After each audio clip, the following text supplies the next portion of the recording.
Bismillahirrahmanirrahim. Assalamualaikum warahmatullahi wabarakatuh. Waalaikumsalam warahmatullahi wabarakatuh. Perkenalkan, kami dari anggota IKI UII, istri dari Bapak Muntoha, dosen Fakultas Hukum UII.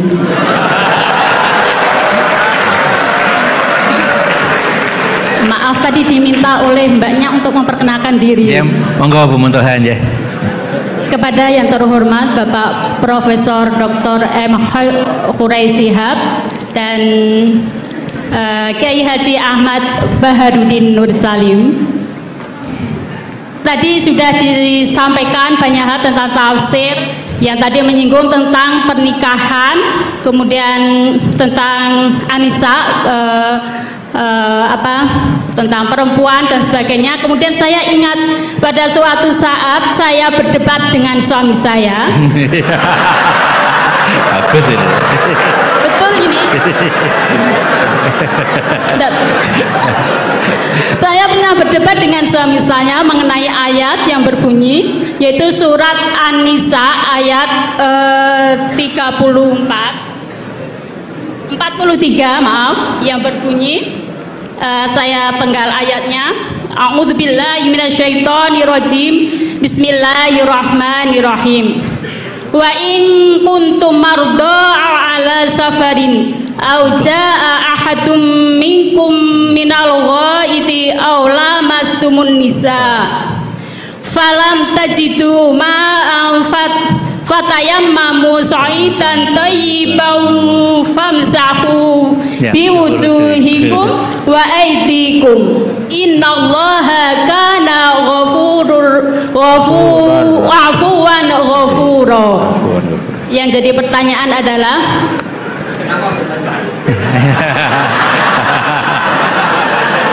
ya, sampai hampir bertengkar karena ayat tentang ayat yang berbunyi aula mastumun nisa.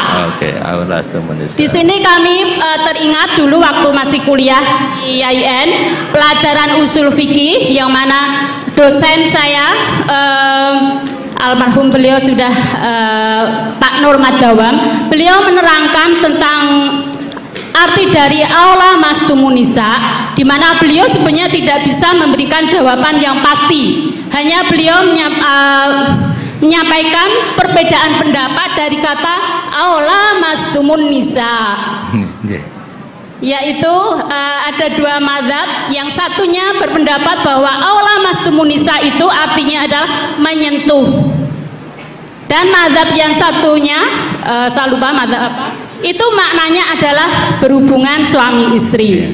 Nah, pada suatu saat saya berdebat dengan suami, yang mana untuk memastikan sebenarnya makna dari aula mastumun nisa itu apa. Kemudian suami saya bersikuku bahwa aula mastumun nisa, makna dari menyentuh itu adalah menyentuh kulit.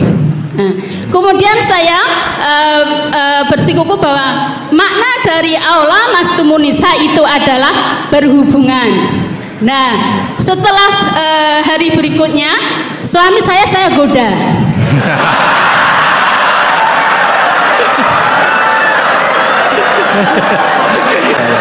Kontekstual ya.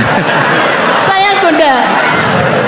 Setiap habis wudhu, suami saya goda dengan saya sentuh kulitnya. Kemudian suami saya mengulangi untuk wudhu kembali. Kemudian berikutnya sudah wudhu, saya sentuh lagi.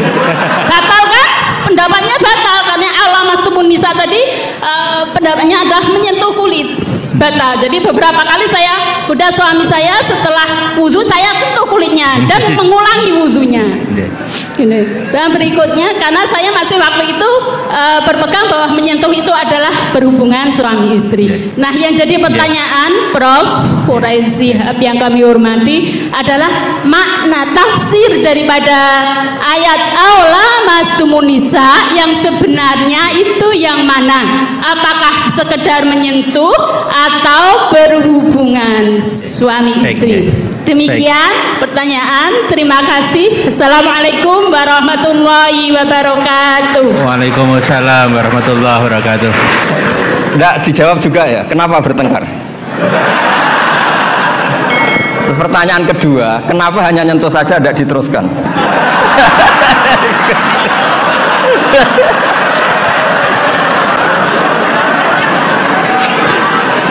Nggak dikasih mic ya? Ya satu ya, pertanyaannya kenapa bertengkar? Jadi bertengkar dalam arti bercanda ya, tidak bertengkar yang serius dengan nafsu amarah tidak. Tapi ini bertengkar dalam arti memperdebatkan tentang ayat yang berbunyi aula maslimun nisa tadi, aula maslimun nisa. Setelah nyoba menyentuh kok kenapa suami nggak tertarik meneruskan? Itu pasti Pak. Itu pasti. Sebab kan ditinggal wudhu lagi tadi. Sebab waktu sholat, waktu untuk mengerjakan sholat, dan saya sengaja menggoda suami karena berpendapat bahwa menyentuh itu adalah menyentuh kulit. Hanya menyentuh kulit adalah batal wudhu. Nah, makanya beberapa kali saya goda.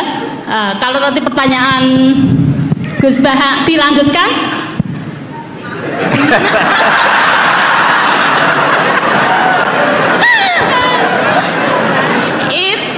Menunggu waktu. Menunggu waktu. Enggak begini ya. Ini tadi saya minta Pak Warsono ikut berdiri ini yang punya badan wakaf yang ketua. Begini. Yang jelas jangan memicu kata Pak Rektor dulu MZU dan Newcastle United sama apa? Manchester United. Karena ini sudah jadi madhab identitas. Kalau yang seperti itu NU, seperti ini Muhammadiyah, kayak kunut lah. Kunut itu NU, tidak kunut itu Muhammadiyah. Berarti Imam Syafi'i itu NU, Abu Hanifah itu Muhammadiyah. Begini, kita kan nekuni itu ya, nekuni sekali. Saya bilang nekuni sekali bukan niat sombong, enggak, supaya Anda tahu Rektor milih saya jadi ahli tafsir itu tidak salah. Memang benar-benar saya tekuni. Profesor Zaini maksudnya bukan. Dekat. Oh ya ya. Ya tadi karena saya sebenarnya sudah uzlah tadi yang Pak Kores nggak pernah setuju. Begini ya. Dalam kitab Ahkamul Quran yang ditulis Imam Baihaqi meriwayatkan makalah-makalah Imam Syafi'i, beliau jelas ngendikan lamisa dari mulamasah. Mulamasah itu nyentuh. Naha Rasulullah an bai'il mulamasah. Ini saya cerita Imam Syafi'i dulu, nggak cerita suami Anda, enggak cerita Pak Munta Anda. Naha Rasulullah an bai'il mulamasah. Nabi itu menyegah, melarang jual beli yang hanya unsur disentuh, kemudian itu pengganti kata luzum. Kalau sudah disentuh berarti oke. Sehingga beliau yakin seyakin-yakinnya kalau mulamasah terusan al-jassu bil yad, memang menyentuh.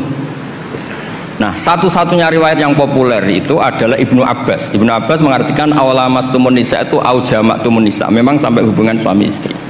Berarti Anda Ibnu Abbas, suami Anda Imam Syafi'i. Nah, Kiai Jawa itu paling pinter ngerekayasa hukum. Kiai NU itu kalau keseharian kalau tersentuh istrinya memang wudhu. Kalau banget diteruskan, cantik banget diteruskan. Saya ulang lagi ya, Kiai NU kalau disentuh istrinya wudhu, kalau cantik banget diteruskan. Nggak nyindir, ini cerita aja gitu. Pengalaman Gus Bah. Ya, alhamdulillah berarti cantik banget. Nah, tapi kan madhab Syafi'i itu ada problem, yaitu beliau meyakini dan hampir semua ulama meyakini kalau tawaf itu harus suci, dan kalau berdesaan di Ka'bah zahmah itu kan pasti menyentuh ya, perempuan. Nah, di bab ini KBIH memberi saran, sudahlah di bab ini intikal madhab, kamu kesentuh perempuan atau sebaliknya tidak batal. Tapi di kehidupan sehari-hari memang perasaannya orang-orang Syafi'i, sebenarnya itu orang Syafi'i bukan orang NU, tapi sudah diambil alih NU. Sampai ketahuan Pak Kores itu kalau di kampung-kampung anggar Sayyidina NU, enggak Sayyidina ya Muhammadiyah itu. Kalau kunut, padahal kita yang nekuni madhab tidak ada seperti itu, ini Syafi'i, ini Maliki ini. Nah, tapi jangan juga nanti terus beralih, ini madhabnya Pak Muntaha, ini madhabnya istrinya. Wah, malah ada pendiri madhab baru nanti dalam Islam. Ya, jadi konflik Anda, berdebat Anda bagus lah. Jadi kesannya UI itu di rumah pun ilmiah gitu. Jangan sampai debat begini, itu gaji kamu di UI hanya sekian, tuntut Pak Warsono, jangan gitu. Itu kan tidak ilmiah. Alhamdulillah lah, itu bagus. Teruskan saja debatnya. Ya jelas ya, memang begitu riwayatnya begitu. Ya Anda nanti terserah. Kalau dalam ilmu tasawuf, mazhab itu gampang. Kamu yakin tidak ketemu Allah dengan pendapat itu? Mazhabun al-Qawwahabi, kalau dalam ulama, hadza madhabi al-Qawwahabi. Ini pendapat saya yang sampai ketemu Allah itu saya siap. Makanya saya ini bukan sok-sokan ini mengatur di depan Pak Quraish, saya tidak mungkin bohong. Saya itu jadi kiai besar itu susah dan sungkan. Karena terus dihormati, disubyo-subyo. Jangan-jangan ini bagian duniawi. Sehingga saya kalau di rumah, tanya istri saya, keluarga saya, kalau di rumah itu saya sering jenguk kiai-kiai madi, ini kiai kampung. Ini sebagai kafaro saya, jangan-jangan saya kenal rektor UI itu bangga, kenal ketua badan wakaf bangga, sehingga ini urusannya hanya bangga-bangganan, keren-kerenan. Sampai segitu tradisi di keluarga saya ini, karena ya memang itu tradisi. Dulu itu namanya Imam Syafi'i itu top terkenal, tapi punya mitra debat itu namanya Syaiban Ar-Ra'i. Itu pengembala kambing miskin. Suatu saat Imam Syafi'i jenguk ke Syaiban Ar-Ra'i ini, tanya, menurut kamu zakat itu wajib pada siapa? Kata Syaiban Ar-Ra'i, menurut kamu apa menurut saya? Ya menurut kamu, saya tanya kamu ya menurut kamu. Ala kulli ghaniyin wa faqirin.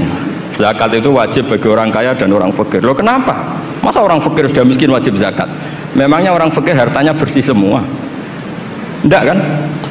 Saya memberi contoh itu nyuwun sewu, tamannya menyinggung. Di kampung saya itu kan kalau ada acara misalnya haul atau pengajian atau apa. Gak mungkin kan di UI tak contohkan acara apa gitu yang pakaiannya serono kan, gak mungkin misalnya acara-acara apa. Itu orang yang hanya beli rafia, ngerti itu sama rafia? Yeah. Apa bahasa Indonesia rafia itu? Sudah pokoknya rafia. Yeah. Itu lapangan tuh gak jelas milik siapa. Yang pertama masang rafia itu yang paling berhak menerima apa? Parkir. Dan akhirnya ya dapat uang. Coba itu atas nama fikih itu sah apa enggak? Itu kalau atas nama orang fikir, yang fikir enggak dia tok. Kalau atas nama tamaluk, apa dia memiliki itu, milik orang banyak. Itu banyak tukang parkir yang di kampung saya terus tanya, iya Gus bener jenengan, kita yang tukang parkir itu nanti trotoar juga gitu, hanya modal rafia terus dia berhak. Artinya apa? Rezeki orang miskin juga banyak yang masalah kalau nggak dizakati itu. Terus Imam Syafi'i tertawa-tawa. Ya tertawa-tawa artinya terjadi madhab bersama. Negara hanya mewajibkan zakat sama orang kaya karena itu yang harus dituntut kalau udah zakat. Tapi orang miskin silahkan, yang merasa rezekinya juga macam-macam itu juga harus zakat, karena zakat itu filosofinya itu kan tathhirul mal, mensucikan harta. Dan kita tadi wong nggak ikut punya lapangan, nggak ikut punya trotoar, hanya modal rafia, terus kita yang berhak, orang lain tidak berhak, padahal orang lain ini bisa lebih miskin ketimbang kita. Nah itu pentingnya debat. Itu lebih mutu timbang debatnya suami Anda dan Anda ini, Syaiban Ar-Ra'i. Tapi itu bagus, itu kasih bonus Pak Rektor, itu hebat itu. Di rumah masih debat fikih itu hebat itu. Dia nggak tahu. Terima kasih.